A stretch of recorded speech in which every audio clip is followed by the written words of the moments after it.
Hey everyone, thanks for joining us for today's mini class. My name is Killian, and I will be presenting the final installment of our Power Users mini class series, where we cover advanced topics and workflows. This series is intended to be the logical successor to our New Year, New User series and builds off many of the topics that were discussed in that series. And today, we're going to be looking at treatment planning. And treatment plans are actually an excellent topic to end this series off with because treatment plans incorporate many of the topics we've covered in this series and also in the prior series. So during this class, you're going to see things like insurance estimating, the basics and ins and outs of ledger, and even the schedule and reports. They're all going to be coming into play with the workflow that I will be showing you all today. And the workflow I'm showing you is not the only way to utilize treatment plans, and it's not the end all be all, but this presentation is meant to mostly showcase the full functionality of treatment plans. So first things first, let's go ahead and just talk about what treatment plans are and just give a quick summary there. So treatment plans allow you to create a set of charges on a patient's ledger that don't impact the account balance in any way, but it allows you to put charges you plan on performing in the future. So the main benefit of this is that it allows you to show your patient multiple options for treatments and allow them to compare the costs and decide which option works best for them. So especially if you are a dental or a chiro office, you likely have been utilizing treatment plans already or plan on doing so. As your specialties, you're often going to be seeing patients receiving treatment for multiple visits for the same thing and oftentimes for the same recurring charges. So there's a couple ways to create a treatment plan. First, if we navigate to our Mac practice preferences here, and if we go down to the ledger and then go to the treatment tab, there is a preference here that you can enable that when you go to create a new incident, a new treatment plan will be created along with it. So that is an option you can enable just to save yourself an extra step when you do go through the general workflow of creating a treatment plan. However, aside from that, there are a couple other ways to create a treatment plan. First being you can simply highlight on the treatment plan node here in the patient's ledger and go to new treatment plan, or you can go up to the incidents menu above and then go to new treatment plan. So I have an example treatment plan that we'll be using for the purposes of this mini class that we'll just go through really quick. So first thing I will mention is that treatment plans have statuses that you can set, and there are four potential statuses for treatment plans. Those are going to be proposed, presented, accepted, and rejected. So the first one proposed, a proposed treatment plan is one that is freshly created, but you've yet to actually show this to the patient. So currently I have this treatment plan here, but I haven't done anything with it yet. I haven't, shown it to the patient. They haven't commented on it, so it is just proposed at the moment. Then I have presented, and a presented treatment plan is one that's basically just been presented to the patient, and we're just pending them to either accept or reject it. And then accepted or rejected is pretty obvious. Basically, they either agree or disagree to the treatment plan in its current state. Now, over here in the display view, we'll actually go over what a treatment plan would look like. So you're going to be having your treatments here, and those are going to be your actual line items here, your actual charges, so to speak, that you enter. And you can enter those by going up to here to the treatments menu and clicking on new treatment. But also you're going to be having phases here. And phases are chapters within the treatment plan. So generally speaking, each phase would be for a separate visit. So like for example, if a client needs several fillings, you may break it down into several phases with each containing like one or two restoration codes in here. And what I generally recommend here, we have the names of the phases here in the bold. If you double click on this here, you can actually edit the name of this phase. And what I generally recommend and what I see a lot of offices do is to actually name this the duration of time for which you would like the appointment to be that you schedule for this treatment. And we'll go into how that really benefits in a little bit.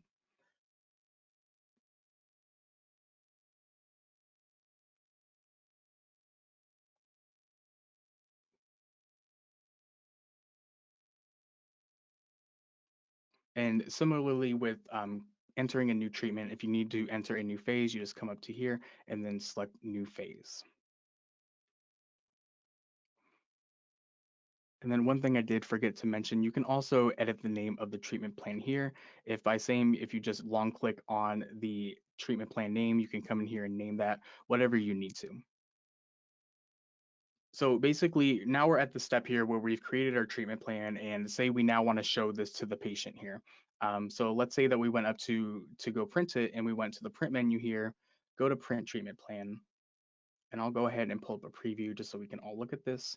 And your treatment plan form might look a lot different than mine. One moment here. But this is generally what you would be printing out to go hand your patient and have them look over. As you see, it's going to be divided up by our phases. And currently mine says unscheduled, and that will be once I associate an appointment to here. If I were to print this out again, it would actually show the appointments that I have scheduled that are associated with these specific treatments. You're going to show your allowed amounts, your patient portion, and what the estimation that insurance will be paying for this. And you would then be able to have them sign it here, and then you could scan that and upload that as a document, for example. But this is generally what would be the treatment plan form that you would present to your patient. So then once we presented that to our patient, we would set this to presented. And then we would wait for whatever amount of time until they get back to us and they let us know whether they accept it or reject it. So let's say that they went ahead and accepted it. It looks good to go. We'll go ahead and go in here and set it to accepted. And now we can go with actually scheduling the appointments for these treatments.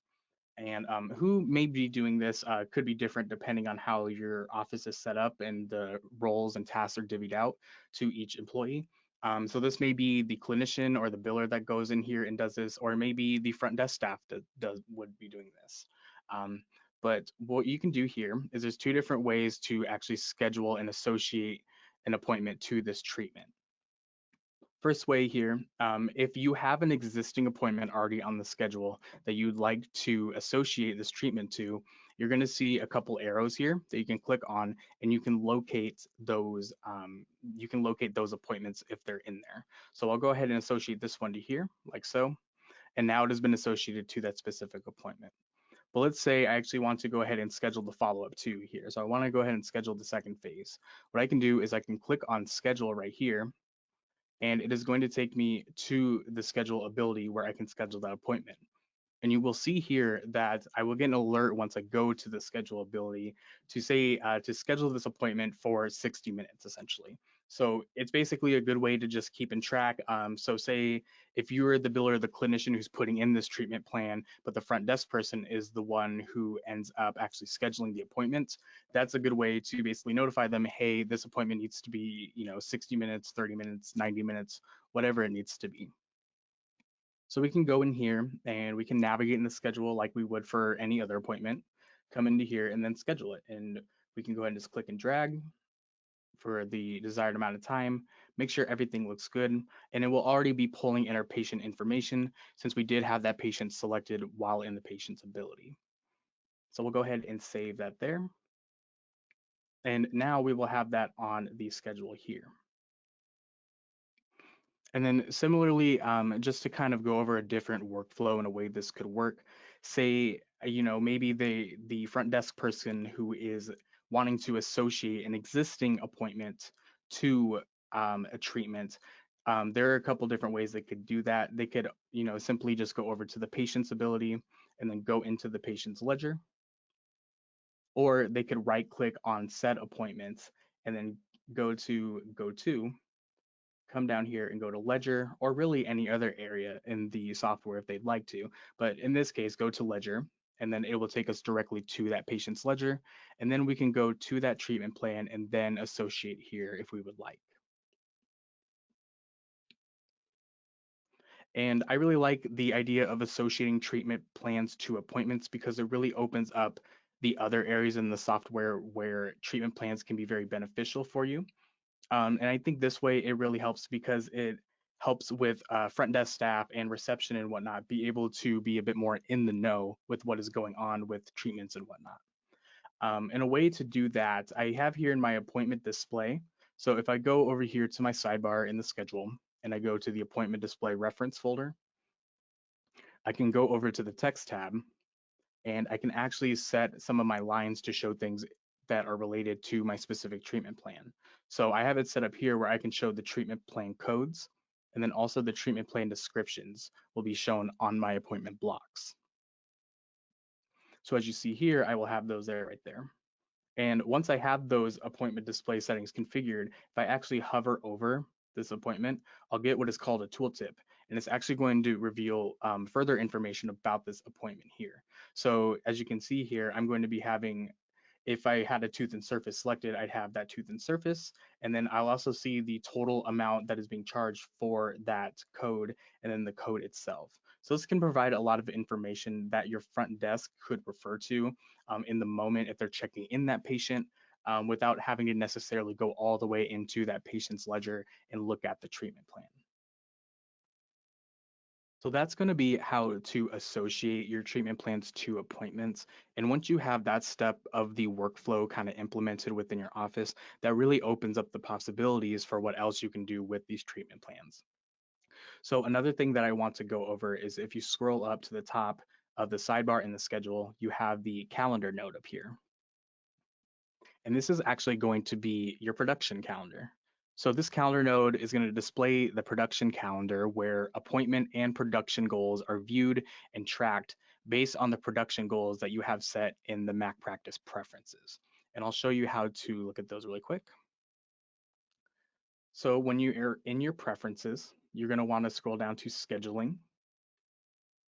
And then in your goals tab here, you can set your goals for what you would like your daily production amount to be. And then also your number of appointments that you would like to see scheduled for the day. So this is stuff maybe that would be utilized by someone like an office manager or a provider would maybe want to set these, but this is something that you can refer to oftentimes. You can set your goals here. Once you have those set, you may want to close the current window you have open in Mac Practice just to let those preferences refresh.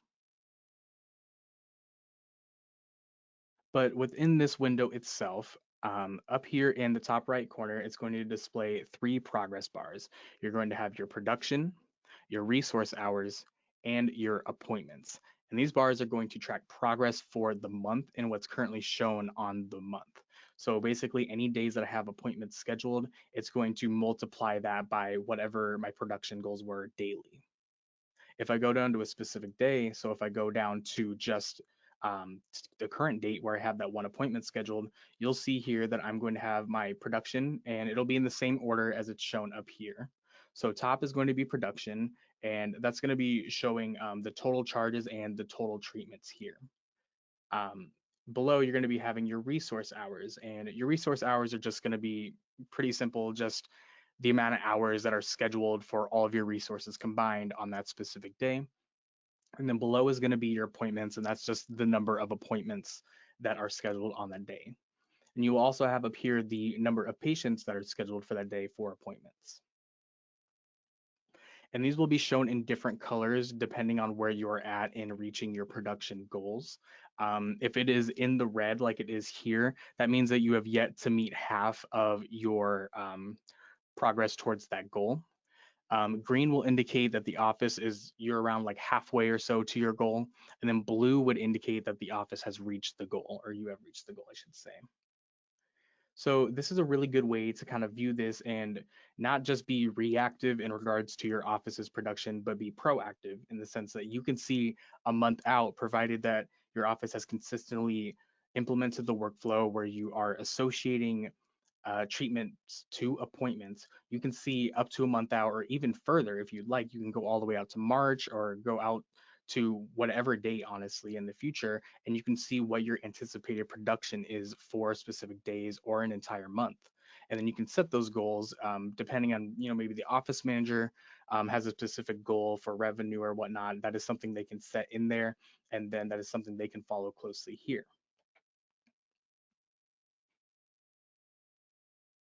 And then another thing I'd like to point out that I didn't mention at first, but if you go back to the appointments folder to view your actual appointments, if you press Command P on the keyboard, you're going to get basically a printout of the current day of what's all going on the schedule. You do have a date range here You can set it to show the visible dates. So if you have multiple days selected and shown here on the display view, that is going to be an option here, or you can just do it simply by a date range here. And you're going to have two options to view this kind of like daily printout, or I guess not necessarily daily, but this printout you can have of the schedule. You have a view type here. You can set this to either text or graphical.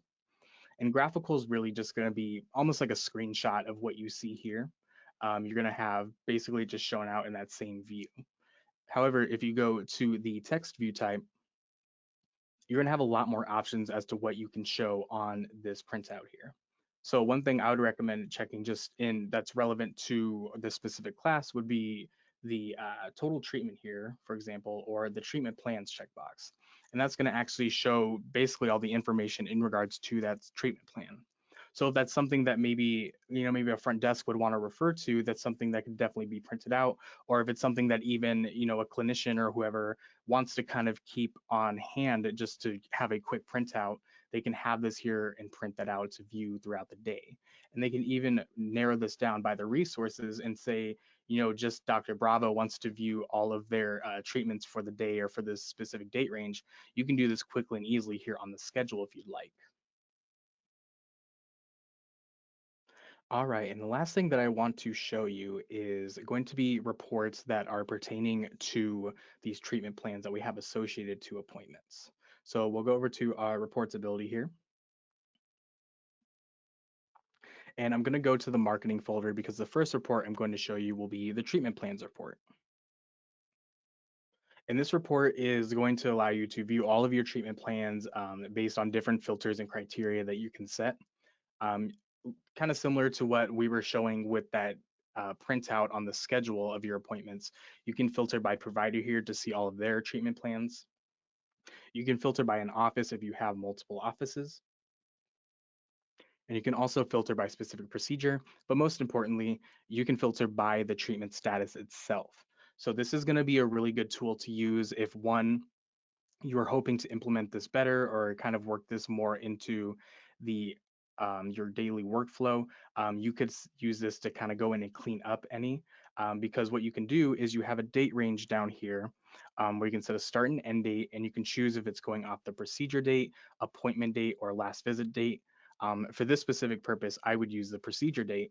And then you have an appointment status field where you can set whether these treatments you're looking for have appointments or are without appointments.